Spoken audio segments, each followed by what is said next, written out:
So you want to grow a successful online business in 2022? Well, there's a few things I categorically would not do. All these things ever did was slow me down, make me less money, lose me a ton of money, and waste a shitload of time. There are 5 things we're going to cover in this video. So let's get right into the first. Number 1, ignoring social media. Social media is absolutely huge, and I don't care if people say it's oversaturated now and it's too late to start. It most certainly isn't. I had fully planned to start TikTok when it first came out. I watched Gary Vee talk about it. Let me tell you why for everybody TikTok matters. Got all psyched up. You can do this. You can do this. You can do this.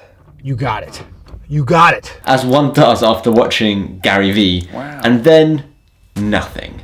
I totally bailed on the idea. I hate to say it, but the same thing happened when Instagram first started. It's most certainly not too late. You just have to be somewhat creative. Don't copy someone you like. Create your own twist, and of course relate it back to your business. If that's a personal brand business, a print-on-demand store, a Shopify dropshipping business, everything can help with a healthy social media following. There's no time like the present to start. Number 2, wait for something better to come along. This one is the worst. Missed opportunity. In fact, there are thousands of motivational quotes around this idea. Nothing is more expensive than a missed opportunity. How much I missed simply because I was afraid of missing it. There are so many. When an opportunity comes along, take it. If you don't know how to do it, figure it out. When I first started, I was really bad at this. I would say no, purely because I was nervous of whether or not I would be able to do a good job. I slowly got over this to the point where I would take something on that I knew was above my skill grade. But somehow, I'd figure it out. If you have the chance to do something, don't sit back and say, something better will come along, because guess what? When something better does come along, you can do that too. There's no reason why you have to be stuck with the first thing you choose. And there's also no reason why you have to be limited to just one thing. When we first started our Amazon FBA business, I was so skeptical at first. It was so hard and there was so much work. And quite frankly, I wanted to wait for something easier to come along. Well, that never happened, and I'm so unbelievably happy we started Amazon FBA when we started it. Mainly because it set up everything I'm doing today, and it was a game changer in my life. Just before we continue, please don't forget to smash that subscribe button. It will really help, and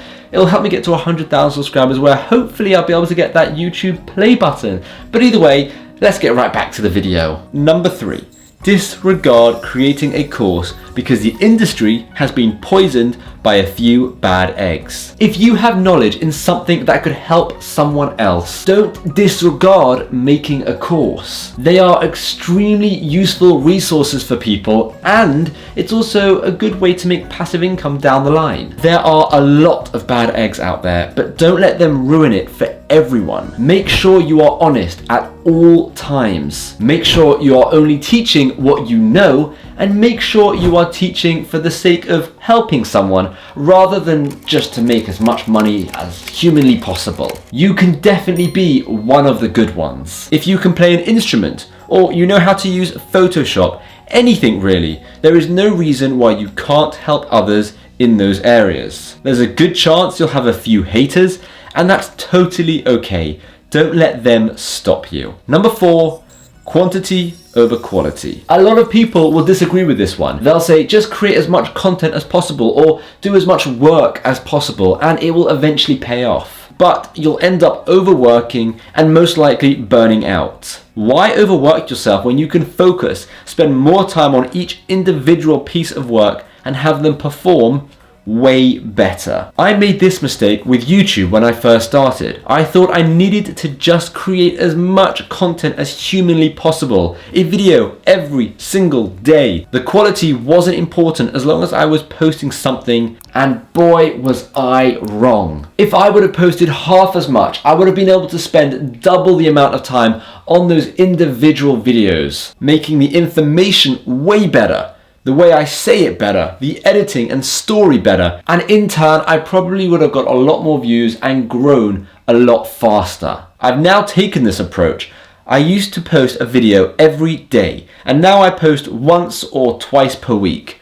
What's crazy is I'm getting more views now, even though I'm posting way less content. I still think being consistent is vital, but make sure you're being consistent with quality content. Number 5, getting distracted at every turn. This is one of my worst ones, especially when I first started and money was really slow. I was putting in hours and hours of work every single day, and it felt like I wasn't getting anything in return. This led to distraction after distraction. I would wake up and not start work for hours, and then I would get distracted constantly throughout the day. One YouTube video and I'm gone for an hour. One Netflix episode turns into 2 and then into 3. If you notice yourself getting distracted, I would highly recommend reading a couple of books and podcasts on how to stay focused. This can be the number one reason why you don't progress, so you should definitely spend some time learning on how to master the skill of just focusing in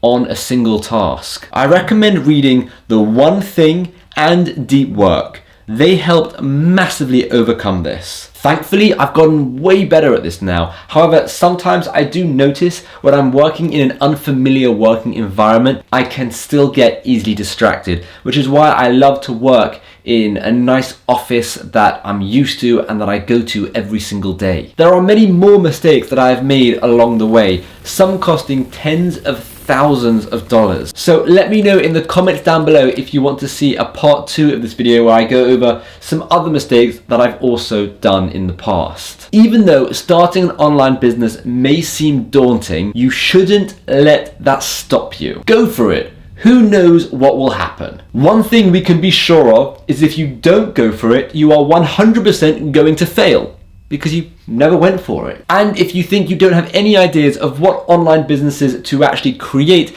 then I highly recommend checking this video out next, where I go over a couple of really cool side hustles and businesses that you could start right now.